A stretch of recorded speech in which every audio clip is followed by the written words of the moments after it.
کو چاہیے کہ نماز نہ چھوڑے۔ حضرت احمد بن حنبل رضی اللہ عنہ فرماتے ہیں، حدیث پاک میں آتا ہے کہ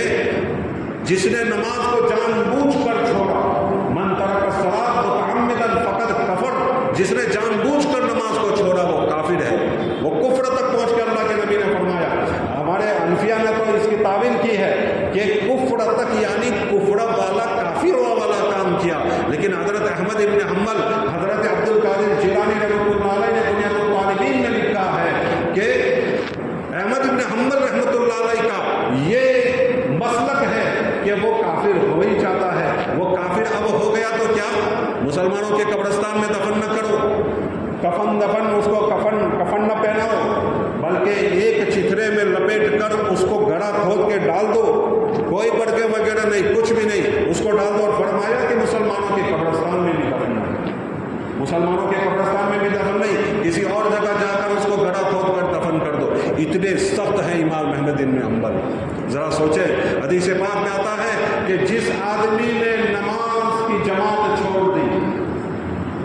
نماز کی جماعت چھوڑ دی، 2,88,00,000 سال تک اس کو جہنم میں چلنا۔ جماعت چھوڑنے پر مان لو کسی نے فجر کی نماز نہیں پڑھی، اب اس کو دل میں آیا کہ فجر کی نماز میں پڑھ لوں، اب وہ نماز فجر کی نماز پڑھ رہا ہے تو اس نے نماز تو پڑھ لی لیکن جماعت سے نہیں پڑھی، وقت نکل گیا، وقت نکلنے کے بعد پڑھی تو حدیث پاک میں آتا ہے 2,88,00,000 سال تک اس کو جہنم میں۔ وقت پر نماز نہ پڑھنے کا یہ انجام اور یہ سزا ہے، تو ذرا سوچیں کہ نماز ہی جو آدمی چھوڑ دیتا ہوگا اس کو کتنی زیادہ سزا اور کتنا زیادہ عذاب ہوگا۔ اس لیے آج نیت کریں، حضرت امام حسین رضی اللہ تعالیٰ کا پیغام اور اہل بیت کا پیغام، اہل بیت نے بھی نماز نہیں چھوڑی، اہل بیت نے بھی نماز نہیں چھوڑی۔ یہ واقعہ بڑا دل گداز واقعہ ہے، دل خراش واقعہ ہے، آنکھوں سے آنسو نکل آتے ہیں۔ سارا اگر واقعہ میں سناؤں تو وقت تو ہوتا نہیں ہے، وقت بہت مختصر ہوتا ہے۔ اس مختصر وقت میں آپ کے سامنے کچھ مختصر واقعات اس لیے میں بیان کر دیتا ہوں تاکہ ان واقعات سے ہمیں نصیحت حاصل ہو، ان واقعات سے ہمیں درس حاصل ہو، ان واقعات سے سبق حاصل ہو۔ بہت سارے اس واقعے کے اندر حضرت امام حسین کی شہادت میں بہت سارے درس اسباق ہے کہ ثابت قدم رہنا چاہیے، سامنے جیسا بھی آدمی ہو، چاہے کتنا بھی ظالم ترین آدمی ہو، لیکن اپنے موقف شریعت کے اوپر جم کر رہنا چاہیے، میت ہو صبر کرنا چاہیے، واویلا نہ کرنا چاہیے، چاہے کیسے بھی حالات آ جائے آدمی کو کبھی نماز نہیں چھوڑنا چاہیے، نماز کا دامن کبھی نہیں چھوڑنا چاہیے۔ اور بھی بہت سارے اسباق ہیں اس واقعے کے اندر۔ الغرض یہ 3 جو باتیں میں نے آپ کے سامنے عرض کی، اللہ تعالیٰ